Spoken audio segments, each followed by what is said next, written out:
I rise today as well to speak on behalf of an outstanding nominee to lead the U.S. Department of Health and Human Services. And if there ever was a time we needed an outstanding leader, it's right now. You know, one of the things I find so interesting is that colleagues on the other side of the aisle say they wish he was a doctor. Well, the previous Health and Human Services Secretary was the former CEO of a drug company. And so from my perspective, I am much more comfortable having somebody who fought drug companies to lower prescription drug prices than to have had the person in that job before be the person who actually raised prices on people in his former position and tried to block competition. And so he is the right person. Xavier Becerra is the right person for this moment, I believe. Our nation is still fighting to emerge from the worst pandemic in our lifetime. Hard to believe now it's been over a year that we have been struggling and families have been struggling with this pandemic.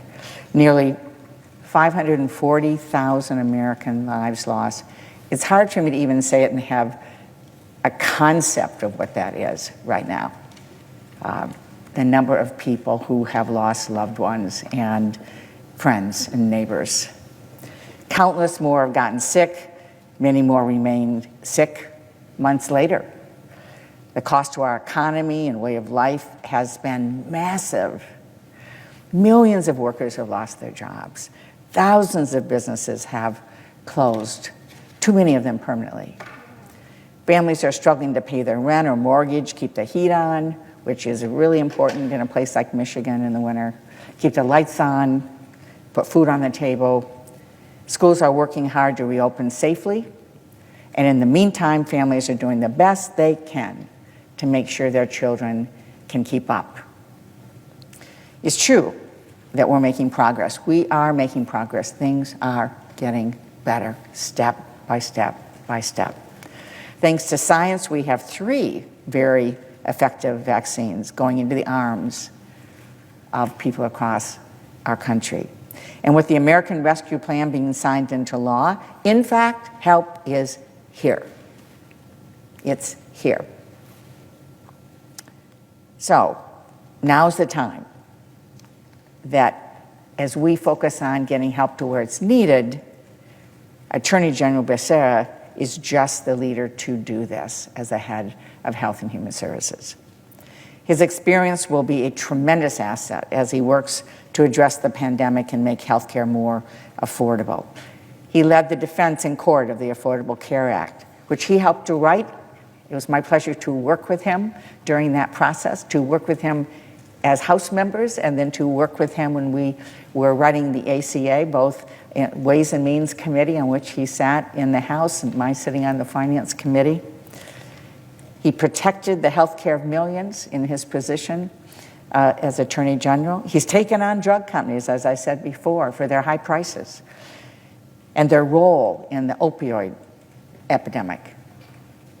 And he's worked to enforce mental health parity in California, which I think is so, so, so important.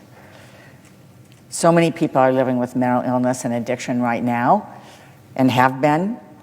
In January, 41% of American adults said that they were struggling with anxiety or depression. So things have gotten worse, the pressure on people as a result of what everybody's gone through in the last year. That's up from 11% before the pandemic. And more than 1 in 4 young people have reported having suicidal thoughts. Meanwhile, communities are seeing more people overdose. Long after the pandemic ebbs, these behavioral health issues will linger.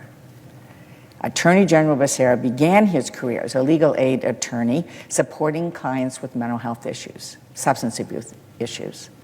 He knows in his heart and soul how important this is. He will bring that same compassion and dedication to HHS as we work to expand access to care, including through certified community behavioral health clinics that I'm so proud to have partnered with Senator Roy Blunt and so many of our colleagues across the aisle to move forward as the new structure for comprehensive, coordinated care in the community. And it's beginning to make a difference but we have a lot more to do. And we need somebody at the head of HHS who gets it. And that's why I so strongly support Xavier Becerra, among so many other reasons. American families deserve to know that they have someone at the Department of Health and Human Services who's got their backs. With Attorney General Becerra, they will know they have someone who has their back. He's the leader we need to help us end this pandemic, to get people the care they need, to strengthen our healthcare system, and to get our country back on track. So I look forward to voting for this excellent nominee and putting him to work on behalf of the American people. I urge my colleagues to join us in supporting this excellent nominee.